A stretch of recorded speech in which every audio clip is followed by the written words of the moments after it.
Hello everyone, welcome back to my channel quick मैनाश vlogs. तो काफ़ी लंबे टाइम के बाद एक वीडियो आ रही है। ये एक्सपीरियंस वीडियो है जो मेरी रिसेंट मनाली ट्रिप थी उसका। लास्ट ईयर में मैं नैनीताल भी रहा था 2 महीना, बट मैं किसी रीजंस की वजह से शूट वगैरह नहीं कर पाया था, कोई ब्लॉग वगैरह नहीं आया था। बस पिक्चर्स क्लिक करता था, वो मैं इंस्टाग्राम पर डाल देता था। तो आप लोग अगर फॉलो करते हो इंस्टाग्राम पर तो आपको पता होगा। तो अभी शुरू करते हैं वाला एक्सपीरियंस कैसा था मेरा, और क्या क्या किया मैंने, कैसे कैसे किया सब कुछ। तो पहले तो ये सोलो राइड थी मेरी मनाली की, सोलो ट्रिप नहीं थी। तो सोलो राइड पे मैं अकेला गया था, यहाँ से बाइक लेकर ग्रेटर नोएडा से मनाली तक डायरेक्ट। और मनाली में फिर बस से मेरे लोग दोस्त लोग आए थे, तो फिर वहाँ से हम लोग मिल गए थे और फिर हम लोग ने आगे की ट्रिप कंटिन्यू रखी थी। तो यहाँ से मैं आपको पहले तो राइड का बता देता हूँ। ग्रेटर नोएडा से मैं निकला था लगभग 1:30 बजे के आसपास दोपहर में, क्योंकि उस दिन मेरा एग्ज़ाम भी था। तो एग्ज़ाम ख़त्म करके मैं जल्दी जल्दी यहाँ से निकला था और फ्यूल अप किया जल्दी से सिमी में, और फिर यहाँ से निकल गया था। तो यहाँ से लेकर ग्रेटर नोएडा से लेकर अम्बाला तक मैंने कंटिन्यू राइड किया था। मैं रुका नहीं था, क्योंकि मेरे को दिन दिन में जितना हो सकता था उतना कवर करना था। तो अम्बाला में बस मैं आधे घंटे के लिए रुका था, वहाँ पर मैंने खाना वगैरह खाया। शाम को शायद 6:30 के आसपास मैं अम्बाला पहुँच गया था, और फिर वहाँ पर खाना खाने के बाद मैंने अपना फ़ोन चार्ज कर दिया था उतने टाइम में। दोनों फ़ोन अपने चार्जिंग पर लगा दिए थे। फिर उसके बाद मैं निकल गया था वहाँ से। मैं सोच रहा था कि मैं जल्दी जल्दी जाके या तो मंडी या बिलासपुर तक मैं पहुँच जाऊँ, तो वहाँ पर मैं स्टे करके फिर सुबह को वहाँ से मनाली के लिए निकल जाऊँ। बट मैं बिलासपुर तक नहीं पहुँच पाया था, उससे 10 किलोमीटर पीछे मुझे रुकना पड़ा था रात में, क्योंकि मेरी जो बाइक है उसकी लाइट्स उतनी ज़्यादा स्ट्रांग नहीं है। तो उसकी वजह से मुझे रुकना पड़ा था एक ढाबे पर। मैंने उनसे बात की, उनको अपनी परेशानी बताई कि मेरी लाइट्स जो है बाइक की वो उतनी स्ट्रांग नहीं है। तो उन्होंने मेरे को रुकने की जगह दी थी। मैं अपना स्लीपिंग बैग और एक पतला वाला ब्लैंकेट ले गया था, और फिर सुबह को उठ के मैं जल्दी 7 बजे मैं निकल गया था वहाँ से। फिर मनाली में हम रीयूनाइट हुए, मैं अपने दोस्त लोगों से मिला। फिर वहाँ से आगे की जो थी हमारी सोलो राइड यहाँ पर ख़त्म होती है, फिर वहाँ से शुरू होती है हमारी मनाली की ट्रिप। ठंड हो रही थी यार। तो मनाली तो हम पहुंच गए। अब मैं आपको बताता हूँ कि अगर आप दिल्ली या दिल्ली एनसीआर रीजन से, जैसे मैं ग्रेटर नोएडा से गया था, ग्रेटर नोएडा गाजियाबाद, कहीं भी आसपास दिल्ली के एरिया से जाते हो, तो आपको कौन सा रूट लेना चाहिए अगर आप बाय रोड जा रहे हो। तो मैं जाते टाइम यहाँ से जो निकला था वो इस रूट से निकल गया था। शायद ये वाला जो रूट है ना, बड़ौत वाला, शायद मैं इस वाले रूट से निकल गया था। और ये रूट इतना ज़्यादा ख़राब था, बहुत ज़्यादा, मतलब पूरा रास्ता टूटा हुआ और हर जगह कीचड़ कीचड़, बहुत गंदा रास्ता था। और ये दोनों ही रास्ते जो जा रहे हैं जाकर मिल रहे हैं करनाल में। तो आपको जो लेना है ये सोनीपत वाला रोड लेना है। ये पूरा का पूरा हाईवे था जो इस टाइम ब्लू से आ रहा है रोड। तो आपको ये वाला रास्ता लेना है। पूरा का पूरा रास्ता हाईवे था। मैं वापस आते टाइम इस रास्ते से आया और मुझे पता नहीं था, क्योंकि इधर से जाते हुए ये शायद थोड़ा बहुत 15-20 मिनट का फ़र्क होगा। तो मैंने वो वाला रूट ले लिया था जो मुझे गूगल मैप ने दिखाया। तो मैं उससे चलेगा, वो बेकार रास्ता था, तो उससे मत जाएगा, सोनीपत होते हुए जाएगा, वो पूरा का पूरा हाईवे है। और फिर हिमाचल में पहुंचने के बाद जो टोल रोड है वो रास्ता बहुत अच्छा है। और बाकी आपको थोड़ा सा एक रिवर के साइड में चलना पड़ता है, तो वो रास्ता थोड़ा ख़राब है, मतलब काफ़ी टूटा फूटा सा है। तो 50% ठीक है, 50% वो रास्ता ठीक है और 50% बेकार है। तो मैनेज हो जाएगा, ऐसा नहीं है कि बाइक नहीं जा पाएगी या कार नहीं जा पाएगी, जहाँ सारे व्हीकल सकते हैं, बस ये कि थोड़ा सा रास्ता ख़राब है।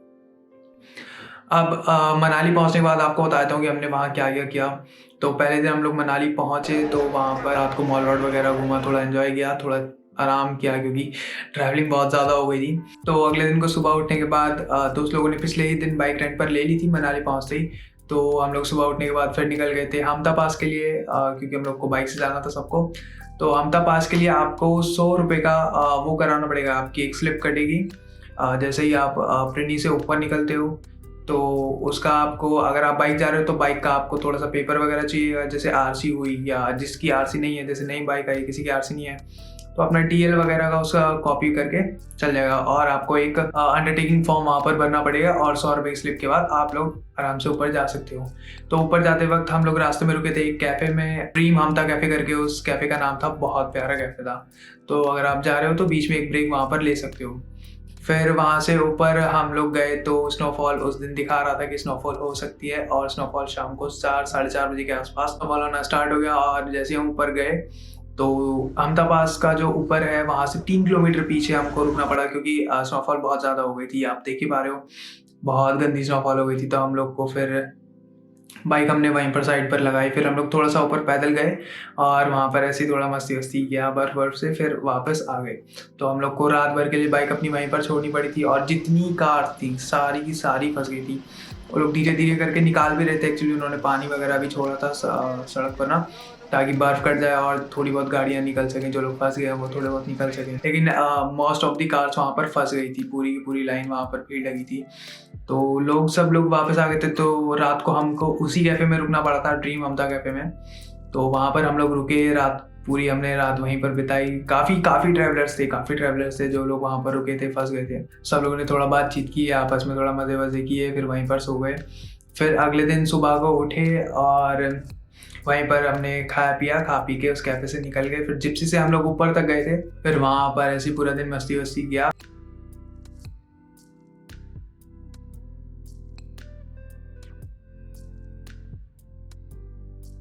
वहाँ पर फिर से स्नोफॉल पड़ने लगी थी, तो हमको डर लग रहा था कि आज भी कहीं ना फंस जाए, तो हम लोग वहाँ से जल्दी जल्दी निकले और फिर अपनी बाइक लेकर वापस नीचे प्रिनी में हम लोग फिर उस रात रुके थे। और फिर प्रिनी में हम लोग ने होटल लिया और मनाली इतना ज़्यादा पैक था कि हमको कहीं भी 3 रूम नहीं मिले, तो हम लोग को 2 ही रूम में एडजस्ट होना पड़ा था।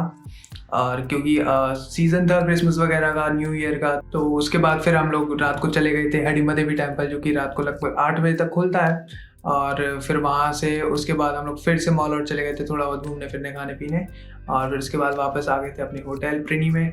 प्रिनी के बाद फिर हम लोग सुबह को निकल गए थे वहाँ से चेकआउट करके जोगनी फॉल्स और वशिष्ठ टेम्पल के लिए। वशिष्ठ टेम्पल और जोगनी फॉल्स एक ही साइड पड़ता है, तो कोई दिक्कत नहीं होगी कि इधर भागना उधर भागना। तो वशिष्ठ टेम्पल आप लोग पहले घूमिए।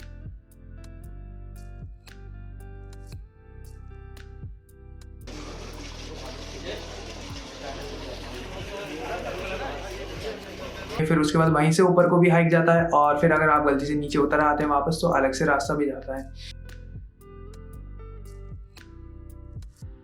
तो फिर जोगनी फॉल्स घूमने के बाद फिर मैं वापस आ गया था अपना सारा सामान वगैरह पैक करके। मैं जितना हो सकता था मेरे को उतना दिन में कवर करना था, फिर से वापस सोलो आना था बाइक से।